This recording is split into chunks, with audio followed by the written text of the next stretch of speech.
The broadcast is now starting. All attendees are in listen-only mode. Welcome to 12 Points Wealth Management and our webinar on financially launching your children.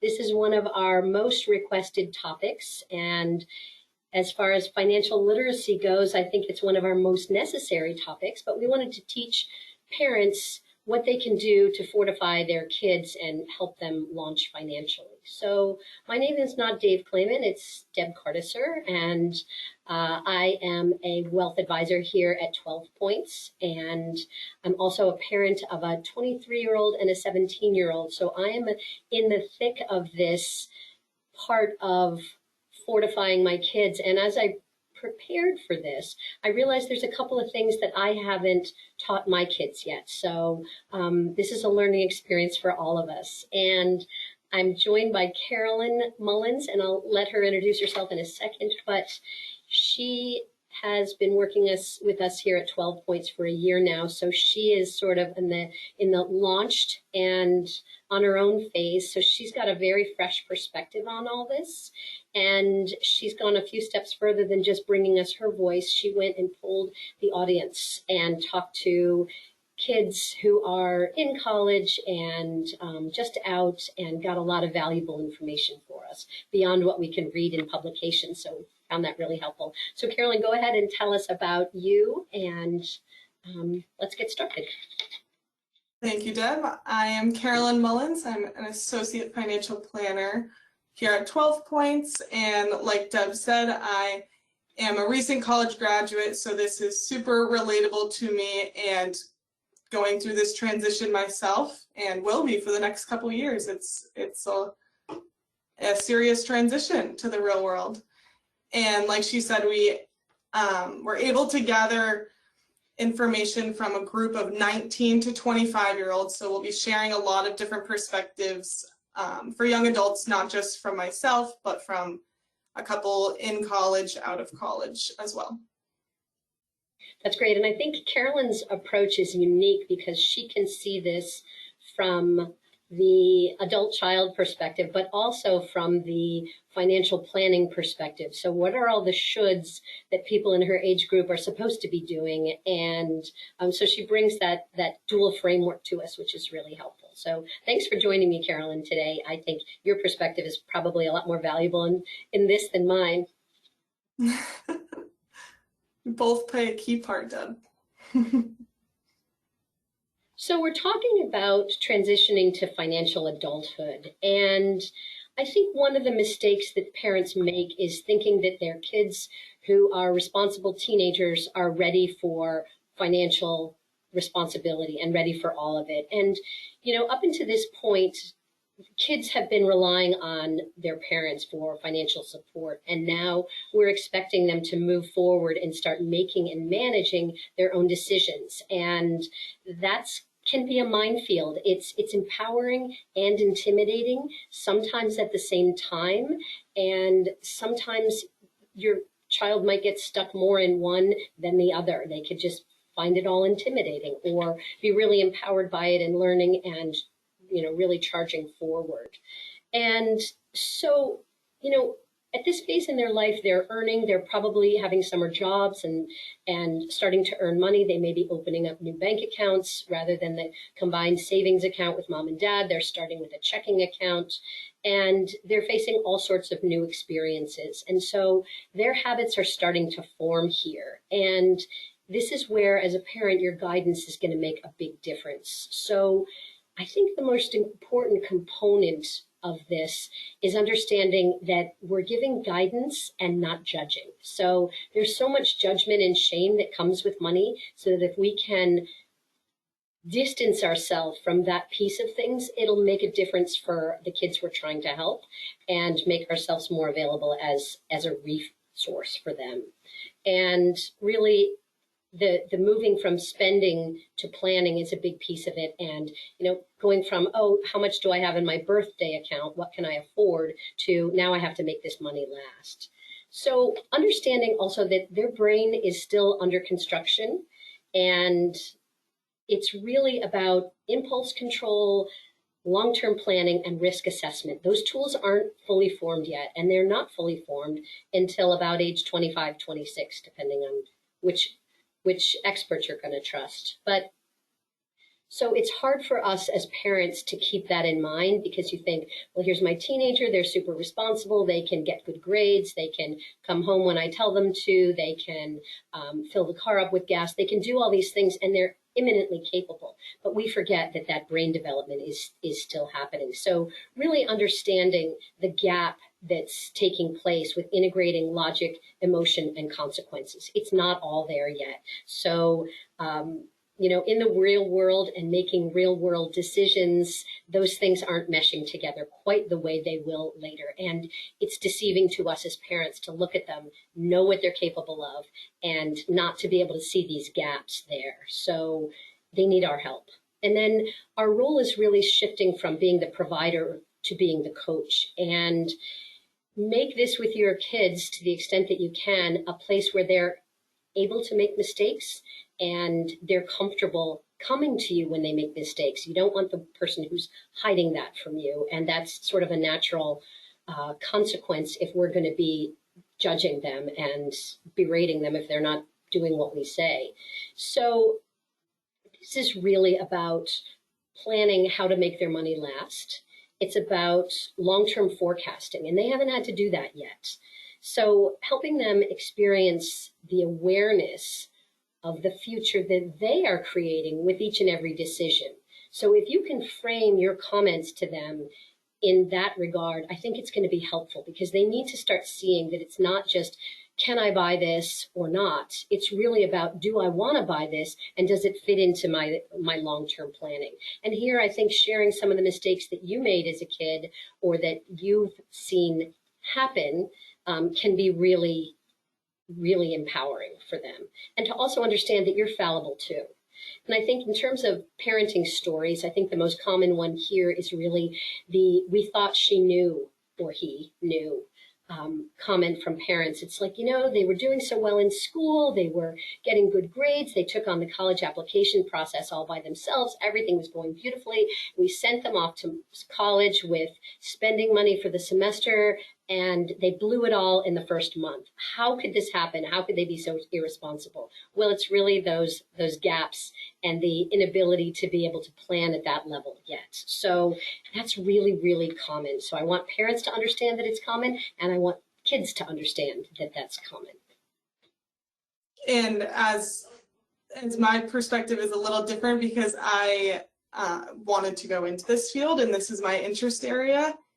But like Deb said, even if they're the smartest kid and they're getting all A's, you can't assume that they know all this. I was a finance major, and we didn't learn personal finance. We learned, balance sheets for businesses and accounting for businesses, and you're not learning the simple personal finance aspects of where to invest, the different accounts, and how all that plays into everyone's day-to-day life, if you're in the industry or not.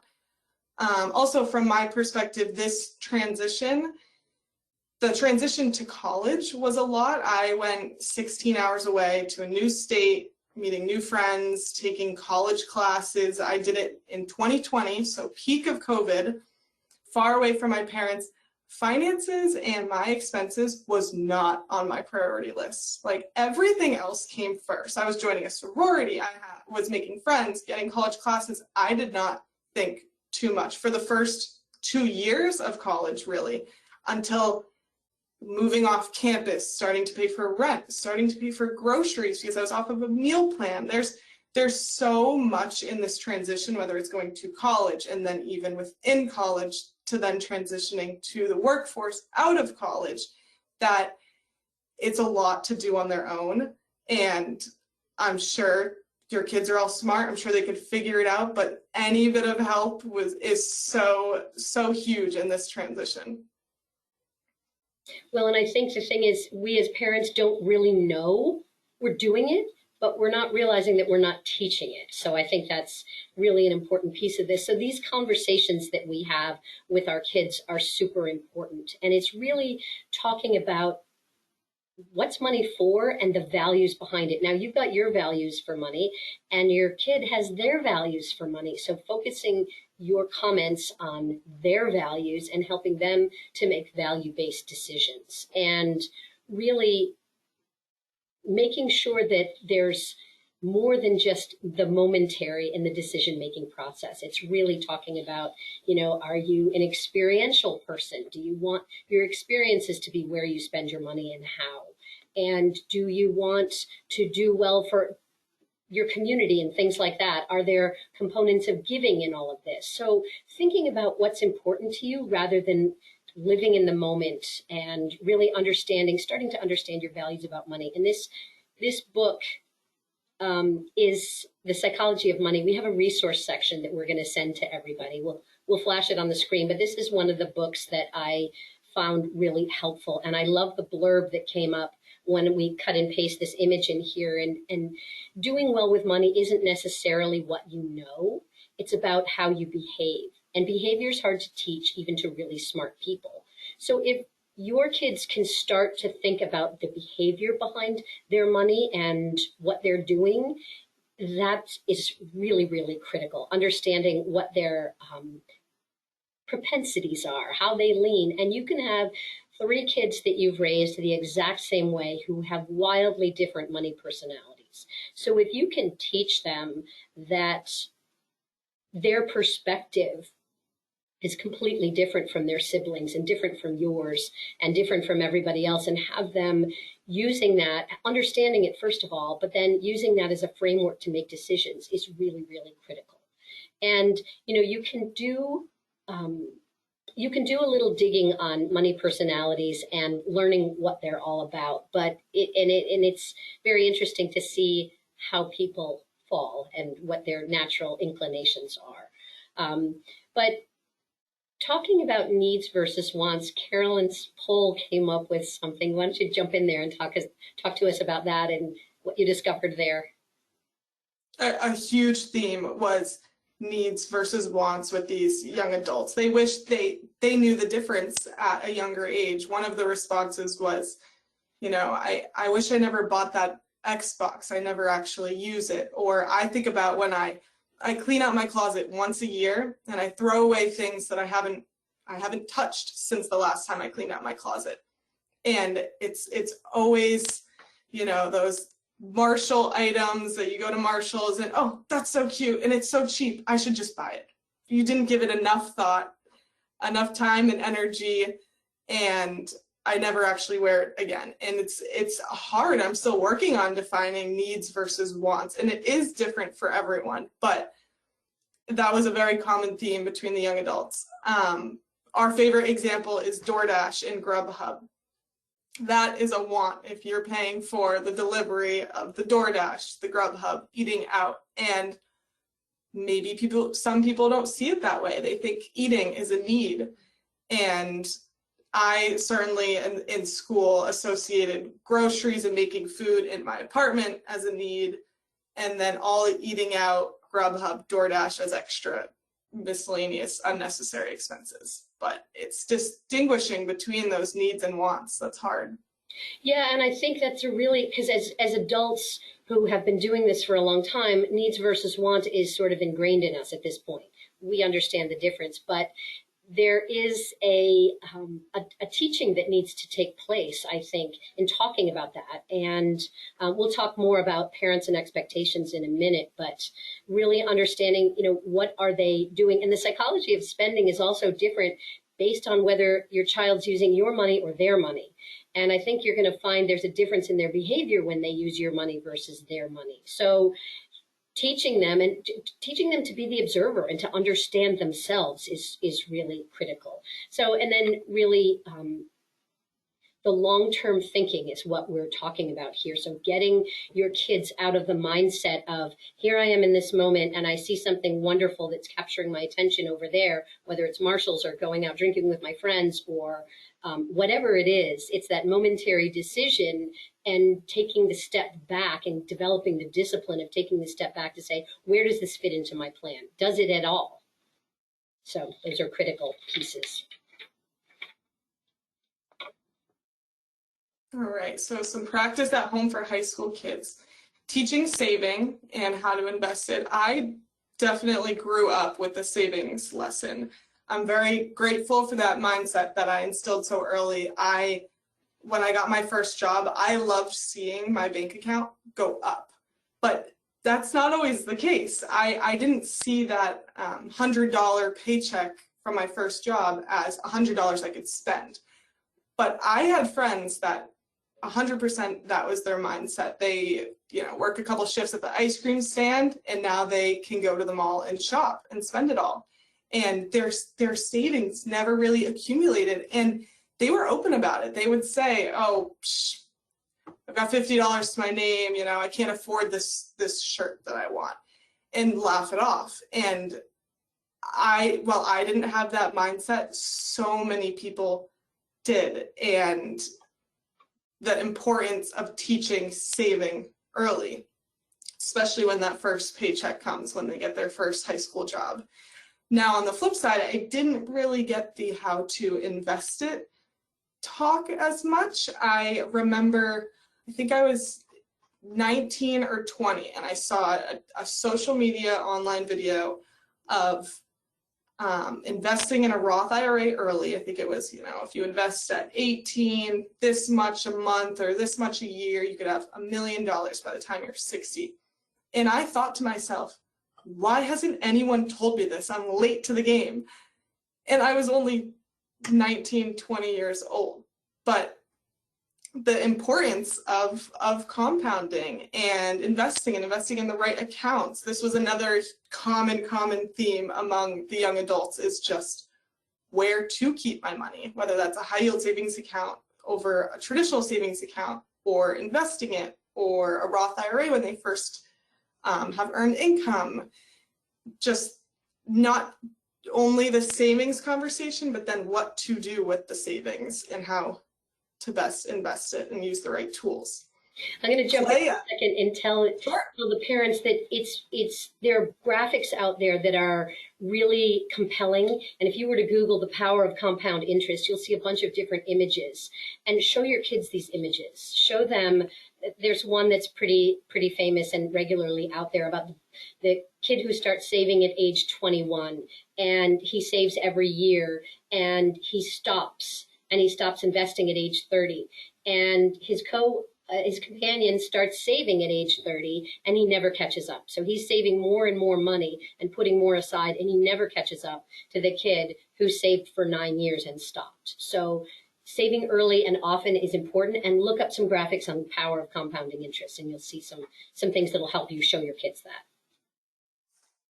And on the subject of how to invest it, have them play around at stock market investing. There's so many different games and simulations out there these days where you can play around with fake dollars, put it into the market, see what happens. NGPF is just one of them, Next Gen Personal Finance, and this will also be on our resource list that we will send out.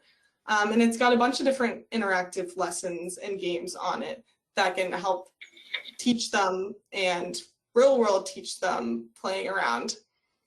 Introduce credit card use and how to use it responsibly. It's super easy to get a hold of a credit card these days. They're on college campuses, they're at every retail store. Before you check out, do you want to sign up for this credit card? And they've got, attractive deals to get you to sign up. I signed up for my first credit card in college completely behind my parents' back. They were against me signing up for a credit card. It was easy enough. I did my research and I signed up. They had no idea. It's so easy, and just as easy though to abuse it. So another common theme among these young adults was seeing the abuse of credit cards. multiple stories where, you know, their friends had racked up credit card debt and even asked for their friends' help to pay it back, whether they were too scared to tell their parents and ask for the help, or whether their parents weren't able to help. Credit card debt is very, very easy to get into. And I think a lot of it comes down to teaching them the difference first between a debit card and a credit card, starting with the debit first, getting comfortable there, understanding how to use it way before moving on to the credit card. Another friend of mine I don't think she's ever paid off her credit card balance in full. It's minimum payments every time. And, you know, that's very hard to see, very hard to watch. And lastly, talk about money openly at the dinner table. You could tell good stories, you could tell bad stories, your friends' stories, your own stories, but have that conversation around money open, and that will make it easier for them to approach you with questions or their own stories or their own help. And if they do come for help, no shame or judgment, just have that conversation.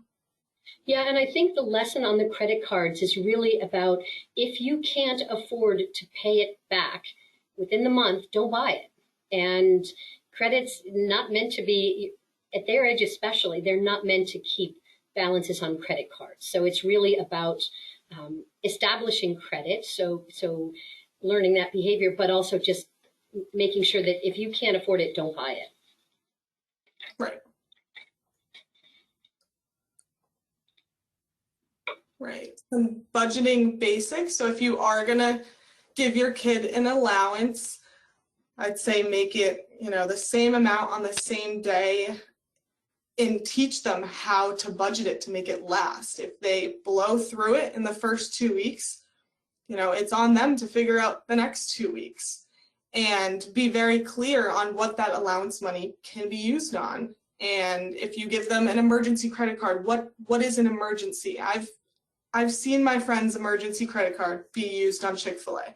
You know, are you going to be strict on that emergency credit card and look at those statements and just set those expectations? A budgeting basic rule that you could have them start out with and follow with their first paychecks is the 50-30-20 rule. 50% to needs, 30% to wants, 20% savings. And just the most important thing is set those expectations. Be clear on what these this money can be used on, how to use it, and if mistakes are going to happen, which they will, how are you going to deal with them and how are you going to approach them?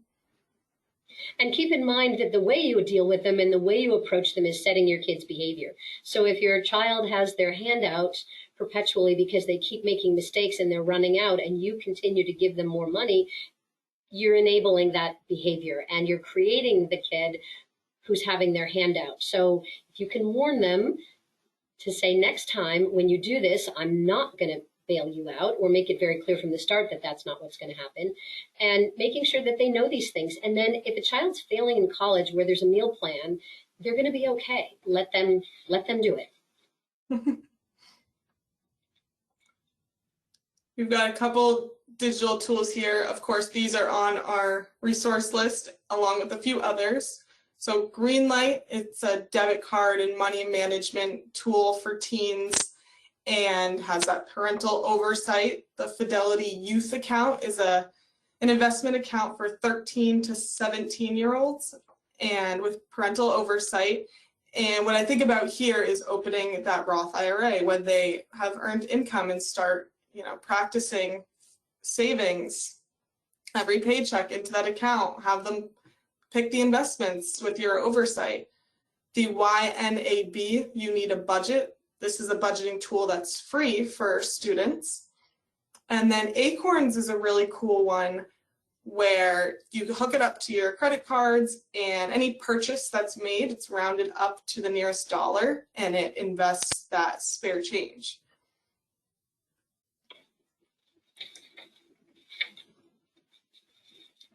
So, teaching the essential financial skills. There's a great website you've heard of probably. It's called Nerd Wallet, and there's excellent articles there for you, for your kids, and if you have questions about how to teach these skills, it's a great place to go to get more information and to maybe slide some articles in front of your child. But the understanding and building credit. So this can start early. It can start when your kid starts to drive, saying you can use the credit card for gas. And then we're going to pay this at the end of each month so that you've got a credit card in your name. We're establishing credit. Obviously, you know your child better than anyone else, and you know who's capable of dealing with this and who isn't. So maybe that doesn't start in high school. Maybe that starts later. But teaching them that they are building a credit history and they can't just leave your house and go out and get an apartment and instantly be able to get credit. So they can't. So understanding a credit report and teaching them how to pull a credit report. So you can go to credit bureaus, the 3 big credit bureaus, and go online and pull the credit report. And I suggest you do this with your kids to show them. It's also a good way to, you should be doing this for yourself, but pulling these once a year and showing your kids how they work, showing them maybe components of yours, but making sure that nobody's hijacked their credit, but also making sure that they know how to read it and they know what's going on. So those credit scores and things like that, teaching them what those mean and how lenders profile them with those numbers, how when they go to get an apartment, people pull a credit report. So understanding that and knowing that they're building a history that people can look at is really important. In jobs, people pull credit reports when they get jobs. So those are super important. And then debt education. Talking about loans and interest rates. If anyone's going to be borrowing money, anyone's child is borrowing money for college, they need to have this discussion before they take anything on, before that happens. So really understanding that you're borrowing money, that there are interest rates associated with it, that something like a credit card has got a floating rate of interest and it can go up as rates change, and where they're locked down. But all those things, you can talk about mortgages and how those work. You can use any example you want, but just understanding the basics of how you take the money out from the lender, you're charged an interest rate when you make payments. Part of it's going to interest, part of it's going to the principal, just those very basic things that people understand. Carolyn talked a little bit about the savings and investing in the compound interest. Compound interest, I think, did Warren Buffett call it the 8th wonder of the world? I'm not sure who did, but it's one of those things, and being young, that may resonate with them, but it really is a magic thing that earning interest helps everything grow, and understanding that if they can put long-term savings aside and not touch it, and Roths and retirement savings are critical for that, and because they can't touch it without a penalty. So that if they're putting money aside there, they know that it's long-term and it's gone. So teaching them those lessons and letting them understand why they're putting money aside, where they're putting money aside, and sort of what it's for, what the rules are. And then the taxes and income flow is really important. When you go to get a job, someone told Carolyn the story, I think, of the W-2 and how they had a surprise at the end of the year because they put the wrong number of withholdings on that form. So before they go to get their first job, teaching them about withholdings, teaching them what they're filling out, teaching them how taxes work and how that paycheck that salary rate that you think you're getting, that's not what shows up in your account each month.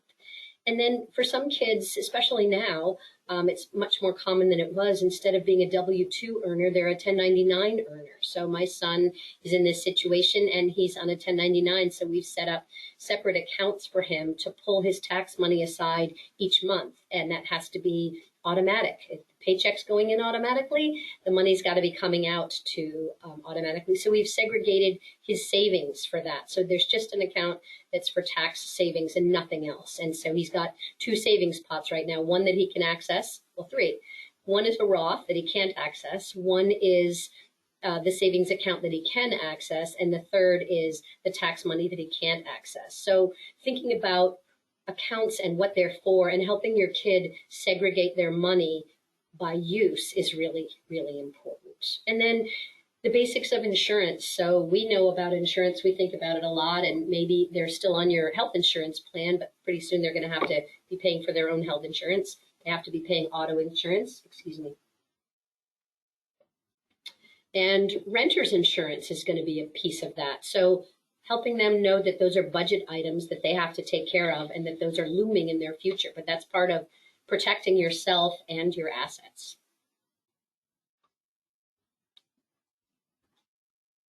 All right, getting into the responses and the stories from that group of 19 to 25-year-olds that we talked to. What they wish someone had taught them earlier. A lot of themes around compounding here, a lot of themes of which accounts to save into. In high school, I wish I knew about different compounding savings accounts instead of having all my money in checkings and regular savings. Saving in the right accounts, high yield savings account earlier, how much it pays off to start early, but also to just start now when it comes to investing, which is super powerful. I'm going to skip to number 3 because number 2 is the biggest stories. We'll leave that to the end. What keeps them up at night regarding money? We've got student debt once I graduate, so making sure that they, as Deb said, have that conversation before college, before those loans, the conversations around interest, around payments, around how all of that's going to look so that it's not keeping them up at night and they understand it and how they're going to manage it.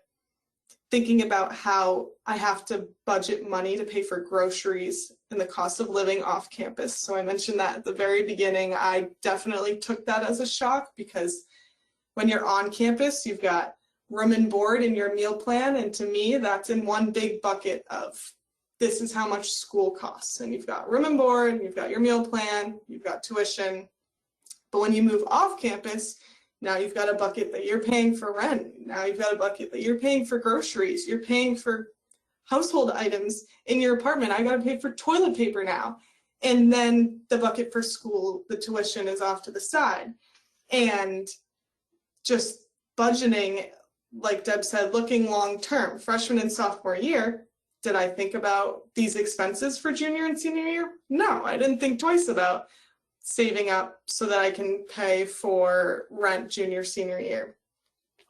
The cost of living in the Boston area and ridiculous prices of apartments in the city. So not just paying for apartments in the city and cost of living, but all those things that your parents used to pay for once you transition out of college. If you're in the family where your parents said, that's it, we're cutting off after college, rest is on you, which is very, very common. Then there's auto insurance, health insurance, groceries, rent. There's so much that kind of stacks on top. And I don't think a lot of kids realize how much really stacks and stacks when you're on your own paying for all these yourself. And what keeps you up what keeps them up at night? We've got saving and investing. Once again, which to put more money towards. So how much should I be saving each month? And should that be in which accounts? Should I be investing it? Should I be investing it long term into retirement accounts? Should I be putting some in short term in high yield savings account? That's keeping them up, even that's keeping them up at night. What is a financial regret that they've had? Spending too much money in college and having to ask my parents for money. That was a common one. And of course, setting that expectation around asking your parents for money, because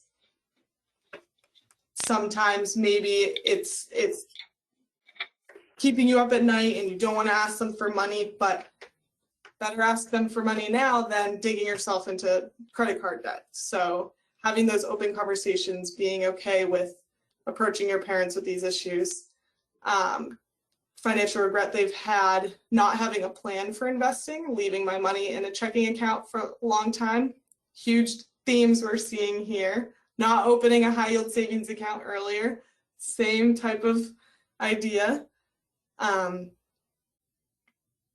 Buying a car that they didn't fully understand all the different expenses it has to come with, financing it, and just being more mindful during big purchases.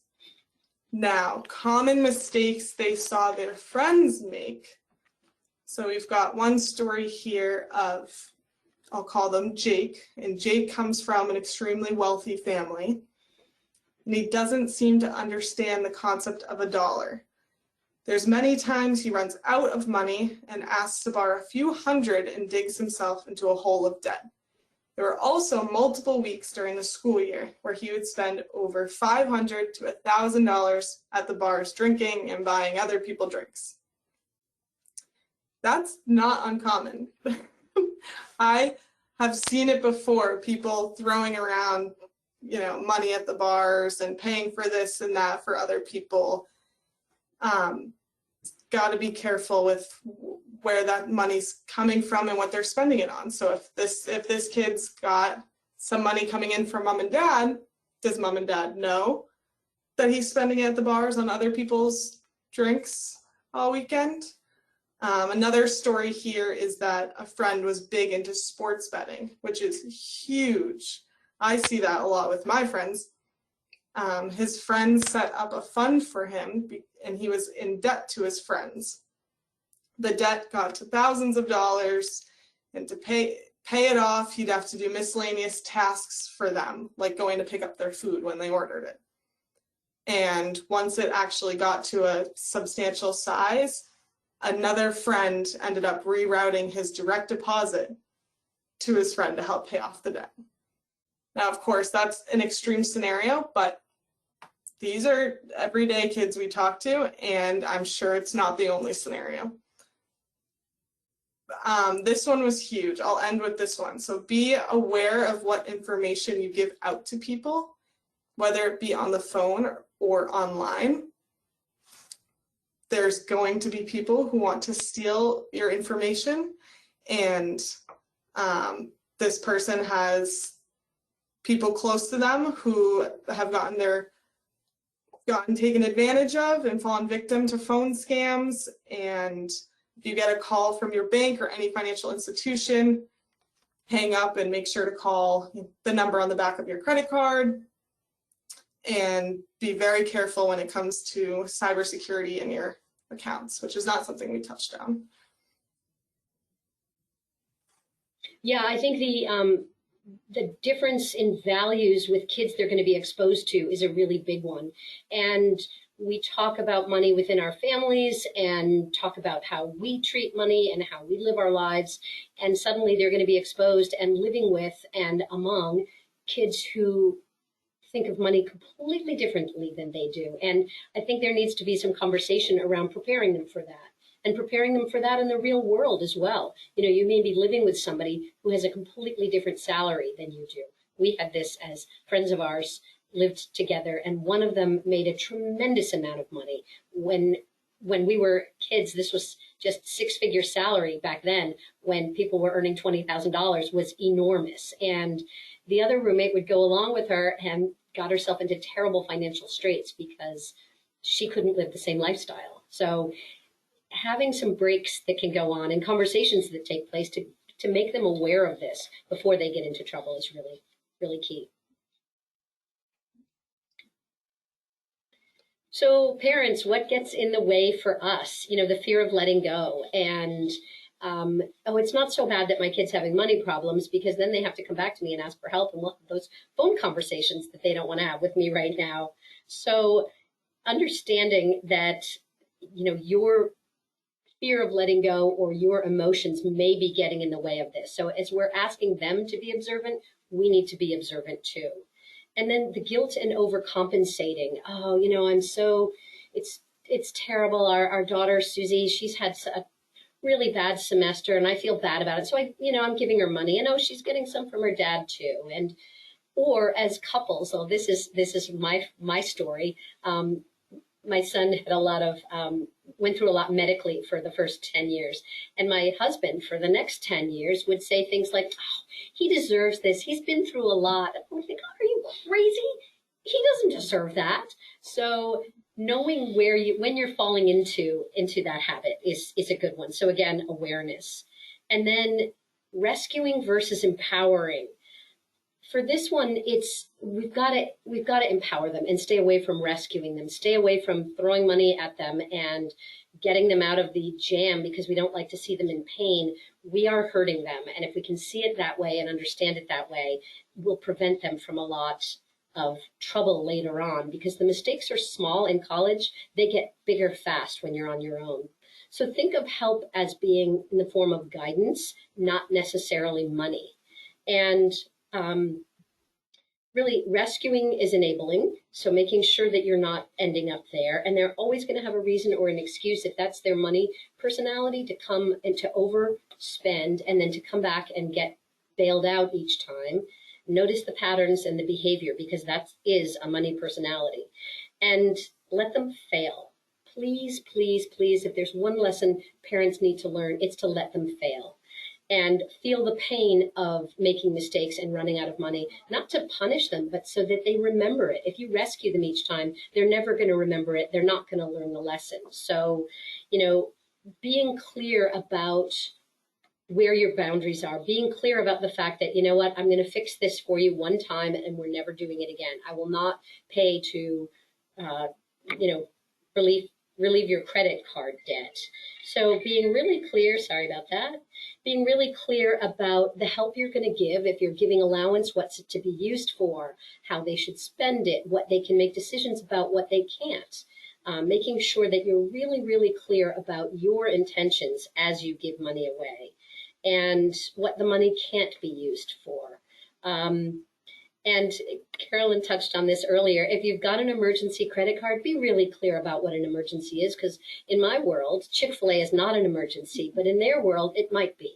I was out, I had practice till late, the dining halls were closed, and I had to buy Chick-fil-A or I'd be hungry. Well, you know what? Next time, that's not an emergency, and next time you've got a plan by going to the dining hall and putting a sandwich in your room before you go to practice, those kinds of things. So just really making sure that the more that you talk to them, the more conversations you can have, the more they understand how you are doing things and why, the better off they're going to be. But talk about it and practice. Those are my big pieces of advice, is making sure that money conversations happen regularly in your family.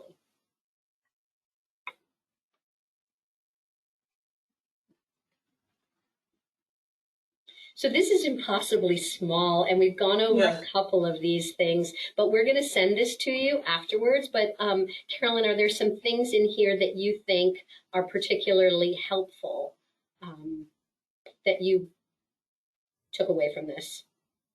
I use Rocket Money under apps and tools.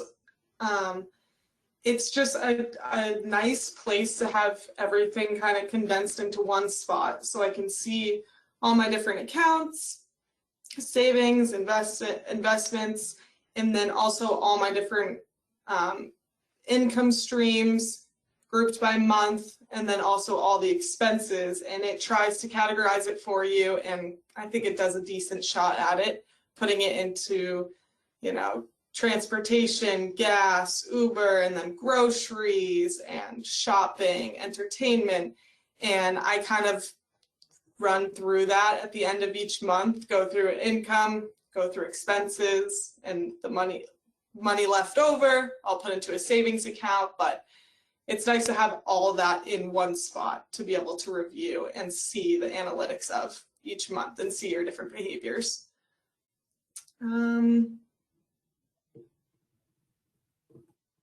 I would say the bonus tools for parents, the NGPF has a lot of, it's almost from a teaching perspective.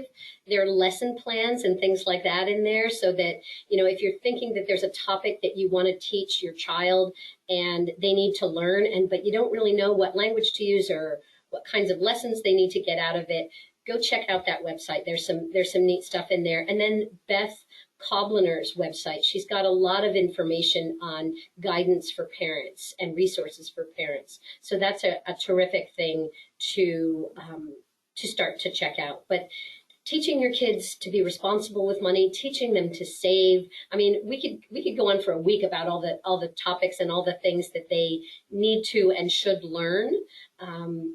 But I think that the most important thing is also, I keep telling you the most important thing, and there's been 50 of them, but another thing is being approachable with money and keeping the judgment out of it. Your values about money are not the same as your 20-year-old kids at all. And you can say, oh, that's a ridiculous thing to spend money on, but to them, it's their world. It's connecting them to their friends, and it's super important. So if you can take the judgment out of your conversations, it will matter. And then allowing yourself to be a resource.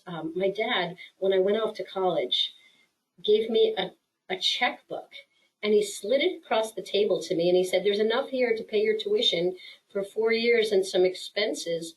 And he slid it across the table and said, make it last. And I thought, and he said, and I'm here if you have any questions. And that was kind of the end of our conversation. And I nearly fell down on the floor and thought, are you kidding me? And I was terrified of it. I was terrified of writing the big checks for tuition. I was terrified of everything. It paralyzed me.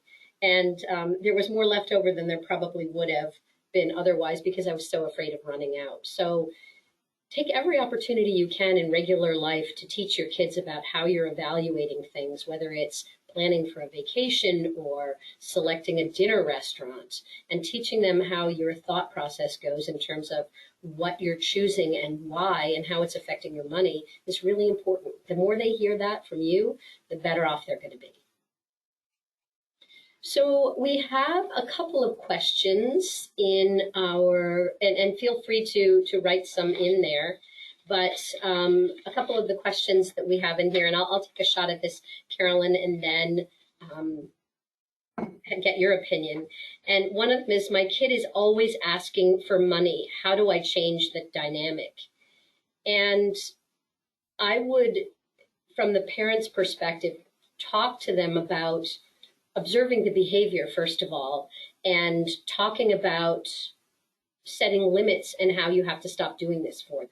And I think really saying, this is the last time and there will not be another time, and then you have to stick to it. So making sure that you're starting to put stopgaps in place, that there are places where you're not going to go. And then you're going to have to struggle with the fact that your kid is miserable and they're going to be complaining and hurting probably, and it's going to be hard. But if you don't put the stops in place now, the dynamic's not going to change. And we work with wealthy families who have adult kids who are still doing this. So stop the behavior now while you can. Carolyn, do you have some thoughts on that one? I would just say, yeah, set those expectations, and the earlier you do it, or with the most advanced you can, that's best. You can't, if you cut them off right then and there, they're not going to know what to do. But if you say, once you graduate, we're stopping the allowance, that was, a college thing only, and we expect you to contribute to groceries if you're going to live at home. If you're going to live out at an apartment, you're on your own for rent, and just, start setting those expectations early, and let them have time to adjust.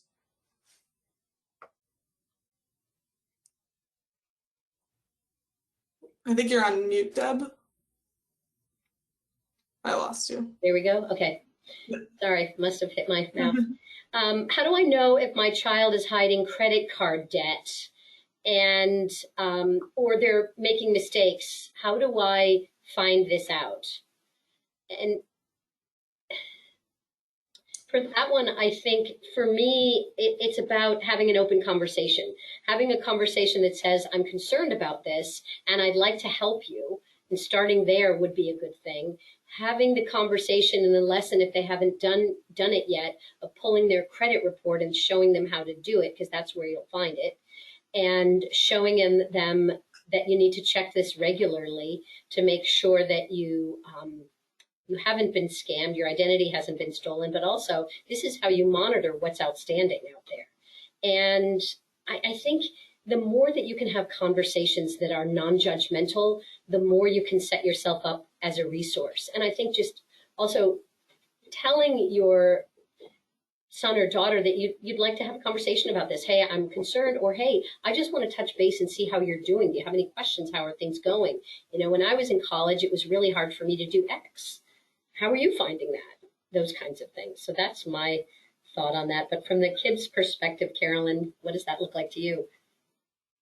I don't know how the parents find out. I think looking at behaviors of the kid, you can probably figure it out. You know, if you were on their savings account when they're in high school, I know my parents were, and you have an idea of their spending habits, or you know, they don't have a job in college, and you see them out doing all these things on the weekends, you know, start to understand their spending and savings habits, so that way you can kind of get a feel for and check in every once in a while. Hey, I know you've got good savings from your high school job.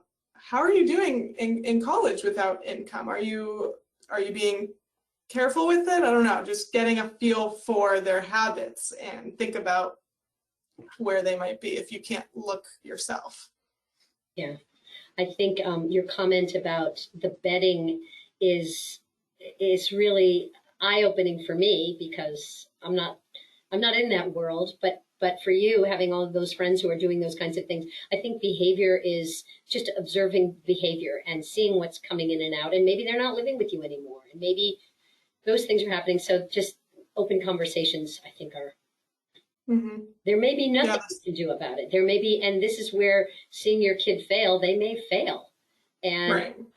And you may have to say no. But also, if you can stop from rescuing them each time they do, you're going to be better off. And the earlier you say no, the less it will cost you in the long run. So thank you all for coming. We appreciate your attendance. And what we're going to do is to send you our resource information and get that out to you by email. And we'll put this up on our website so you can catch the replay or send it to someone that you care about who might need this as well. And then notice our email addresses at the bottom here. We are available if you should have questions along the way. Don't hesitate to email us and we'll be glad to help you. So thanks so much, everyone. We appreciate your attendance.